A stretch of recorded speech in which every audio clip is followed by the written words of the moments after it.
जोहार गे इᱧᱟᱹᱜ ᱩᱯᱨᱩᱢ ᱫᱚ ᱦᱩᱭᱱᱟ ᱤᱧᱟᱹᱜ ᱧᱩᱛᱩᱢ ᱦᱩᱭᱱᱟ ᱫᱚᱠᱷᱤᱱ ᱢᱩᱨᱢᱩ उड़ीसा पनत बालेश्वर जिला बलियापाड़ ब्लॉक डिग्रीपही रे मेना आदिवासी सावता से लाकचार सेमलेद चांगरनी पार्षद और कमला मैती ओल तुन आसड़ा माचेद और नोडे दो लिंग हेज लेना नोडे नोडेन को मोणे मापांजी और अतु हड़ को मिटन गिरा साकाम को एमले तहन नोडे जाहेर गाल नावा तेको माने बेरेद दा और ओना नपिते अब चांगा सेमलेद आरदा साकाम को एमले ओना नपिते बन हेज आकना अदो नोडे दो ना नितो बन नेले ना दो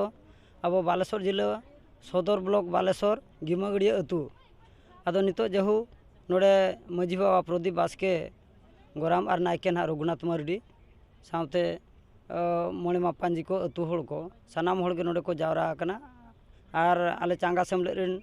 पार्से सूत्र कमिया को हले सेटर आकना अदो सानाम हड़ा तेगे अड़ी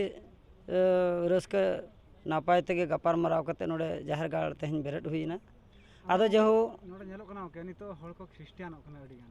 तो ओना को इदी का चेक लई सनाइना नितो जहां अबरिन हड़ एटा सेन को डहार कना और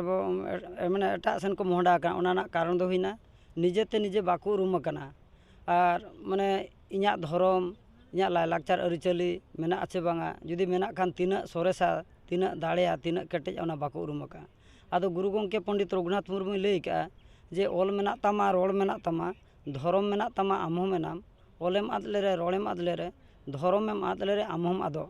आदो धर्म लई लेखान जाहेर गाड़ हो मिटन धर्म गाड़ कान तबना अब जहाँ लका मुस्लिम को आको मस्जिद मेना हिंदू को जेरकम मंदिर मेना ख्रिस्टान को चर्च मेना और उनकागे अब आदिवासी को सांताल होड़ जहाँ तिना अब आदिवासी सांताल संप्रदाय रेन होड़ को लालका मुंडा माले को अब तो जाहेर गाड़ तबन मेना ना जाहेर गाड़ रगे अब मारांग बुरु जाहेर मोणे को तुरुई को लिटे को साई को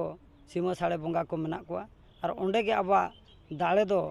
मेना और ओंडे के जुदी अब गोड़ जोहार नेहरोआ और बन बंगा बुरुआ ओंडे के जानाम खन गुजुग धाबी सानाम लकाना अब दाड़े बन नामा और सुख सावर बन नामा और आदो इñा दिसम हॉटेल निया माने निना सांदेसिन दोहया जे हानते नाते बांग सेन काते अब दो जाहेर गाड़ बन गोड़ जोहारोग मा ओंडे के अब ठेन दो दाड़े मेना जहाँ लका जाना मेना मिटन गिद्रा उनी तीन जुका को न्यूम को एमाया ᱧᱩᱛᱩᱢᱮᱭᱟ को उन जुका मारांग बुरु काते के ᱧᱩᱛᱩᱢ काते के उनी ᱧᱩᱛᱩᱢ को एमाया उनी छूत छटियरिया को एनखान आयो बाबा मोणे मापांजी मारांग बुरु ठेन अब दो को चाल केट बना एनखान मारांग बुरु चाल ठेन को चाल केट बना आदिन मेना जानाम काते गिद्रा खने हारा केट में आयो बाबा सेणा कान खाने पांजार को हनी नहीं बाबा आदो हनी नहीं बाबा बांग पांजा काते जानाम आयो बाबा बन पांजा को मा और गुरु मा गुरु अड़ीगान गुरु एनखान गुरु दो गुरु गंके पंडित रघुनाथ मुर्मू बन पांजायमा और उन्हें मैंने जे अब आलोबन ढिलो को मा बया माने आलोबन ढिलो को मा बया एरा उरु नापाय ताहे सना नापाय ताहे सना कन बया सेता सिंगड़ाय नेहराय मा बन मारांग बुरु आदो ना जाहेर गाड़ रगे मारांग बुरु बन गोड़ जोहाराय मा एना दाड़े बन नामा सानाम धरती रेन खेरवाड़ जते अब नापाय बन तहना जाहू नुकु गिमागड़िया अतुरिन मोणे मापांजी और अतु हड़ को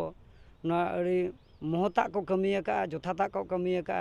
माने चांगा सेमलेद पास्टा खन इन पास्टा खन आले अड़ी अड़ी ले साराव को और जाजुग नवा गाड़ ताको जियड़ गे ताहन ताको मा और अतुरिन हड़ हो नापाय गे को ताहन मा और जियड़ गे को ताहन मा इना के मेन कते इñा खाटो रड़िन मुचाद के।